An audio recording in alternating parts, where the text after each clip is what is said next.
Bienvenue à cette quatrième semaine de janvier. Janvier est passé super rapide, comme en septembre depuis 2000, que les temps, on ne les voit pas passer.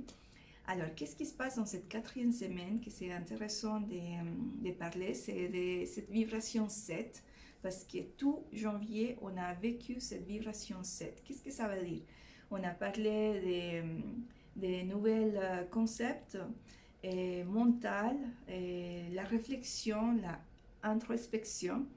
Donc, ce que je suggère par cette quatrième semaine, c'est réfléchir qu'est-ce que tu pourrais être à l'intérieur de toi-même. Parce que aussi, quantiquement, ce qui est à l'extérieur, c'est la même chose à l'intérieur. Donc, qu'est-ce qui se passe avec la Lune? Elle est en décroissante, parce que la semaine passée, on était en pleine lune. Donc, on vient avec une lune décroissante pour qu'elle fait son schéma de la lune, la nouvelle lune, que c'est à l'intérieur de soi-même. Que c'est exactement la vibration numérologique 7, c'est revenir à soi-même et réfléchir.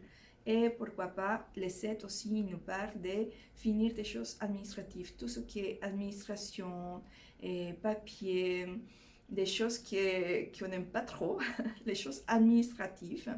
Si tu as signé un contrat, finir quelque chose, des papiers importants de la justice et tout ça, c'est les bons moments. Parce que voilà, c'est la dernière semaine de janvier avec cette vibration 7 qui nous parle de tout ça, en plus avec la Lune. Attention, c'est aussi Mercure en rétrogradation, selon l'astrologie. Et il nous dit d'attendre si on doit signer quelque chose. Mais si tu dois signer cette semaine, c'est avec lire la partie importante, les petits mots qu'on voit presque jamais, et aussi la vibration 6, il nous parle des communautés, associations, se mettre ensemble, donc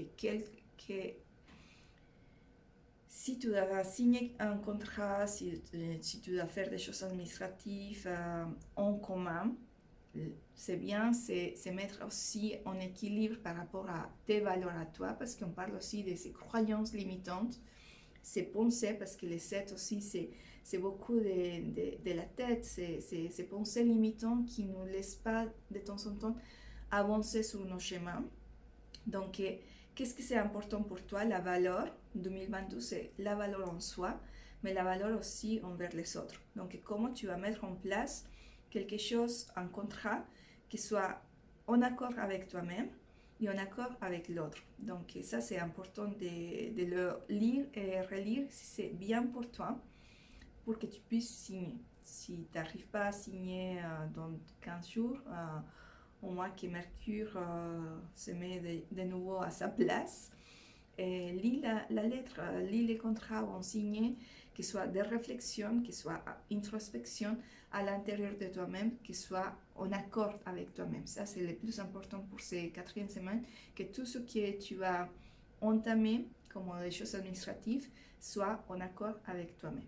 Alors, je te souhaite vraiment une belle semaine de janvier, notre dernière semaine, parce que le mois de février, ça va nous donner plein de force, de courage avec cette astrologie chinoise où vient les tigres d'eau pour prendre le pouvoir en soi, mais pour prendre son pouvoir en soi, aussi on doit finir ce qu'on doit finir.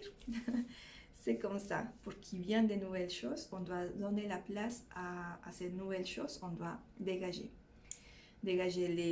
tout ce qui entame depuis longtemps dans la tête, parce que les 7, c'était beaucoup de réflexion, beaucoup de nouvelles connaissances, mais aussi on entame, mais aussi on doit libérer. Oui? Et pour libérer, on doit finir les choses on doit les faire et qui entraînent depuis longtemps, si c'est des choses administratives, comme j'ai bien dit avant. Donc, on va libérer cette semaine des choses qu'on ne faisait pas, pour donner la place à nouvelles choses qui viennent en février avec ces grands portails énergétiques du février. Donc je te souhaite une belle semaine de janvier et pour finir ce qu'on doit finir tous. À très bientôt. Ciao, ciao.